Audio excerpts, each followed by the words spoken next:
checkered flag for AJ Foyt, winner of the Golden Anniversary 500-mile race.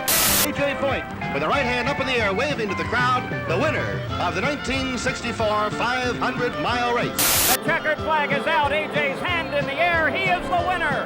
AJ Foyt at Indianapolis. It's all over. AJ has done it. He has won his fourth Indianapolis 500. AJ Foyt won the 1967 Indy 500 in a legendary year, which also included winning the 24 Hours of Le Mans. I talked with AJ about what it was like becoming the only one to win both in the same year. 1967, I knew the turbine car would be impossible to beat because it had so much more power. And the only thing I knew that at the start of the race, I was going to run as hard as I could, keep pressure on them all day. You know, they have so much less parts in a turbine engine compared to a regular mechanical engine, you know, so it was just like the Wishmobile, I think they'd call it, you know, real quiet. I was actually running second, and then it rained out. Remember, they stopped it and then started the race the next day. And you go to sleep thinking, man, what's going to happen tomorrow, you know? I did try to sleep, but I wasn't that comfortable because I know the next morning I got to get up and restart the race, you know, to finish it. Cornell and I lapped the field. And there at the end, he broke a universal joint or something small broke on him. AJ, before the race was restarted today, you said to me these words. You said the turbine will not finish. I said, why? You said the gearbox will break. That's what happened.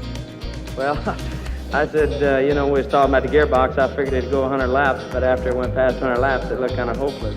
My other car, Joe Leonard, was running second, and he stopped on the white flag, thought he had a flat. My daddy was real mad because he run third. I won the race. My other car run third. In the 200th lap, an engine blows and 4 cars pile up in the main straightaway. I come off before, I could not believe cars spinning every which way. I said, I've got to get to that start-finish line. I'll never forget I made a couple of zigzags and I lost them in the smoke, and that, you know, I knew I went between cars. I dropped it to second gear, and I said, whoever I hit, I'm gonna hit them hard enough that I drive them past the finish line. I did have that in my mind. And I just could not believe when I come out of the cloud of smoke and there was nobody sitting there.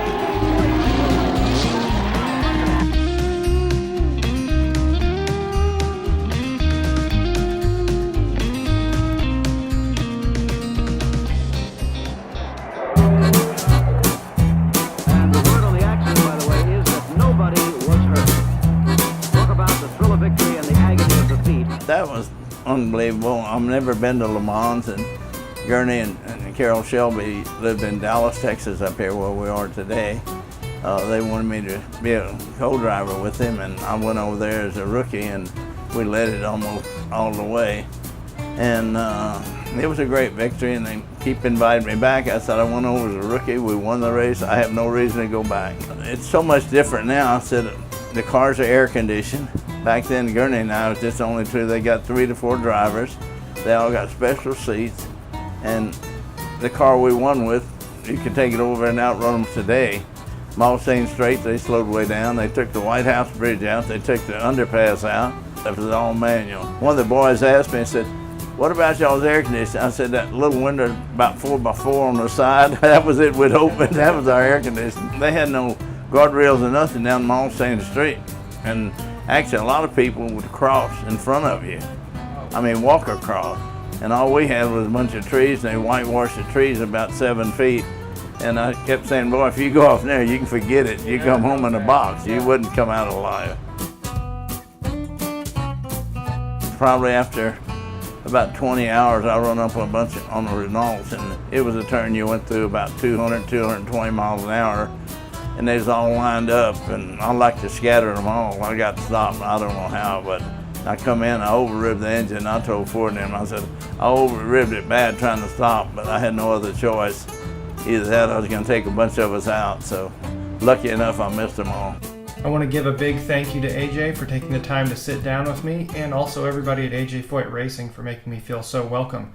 Make sure to stay tuned for part 2 coming soon. He's a race driving two-pisted Texas man. He's number 1 all across the land. He's a race driving two-pisted Texas man. A mean machine, a coyote scream.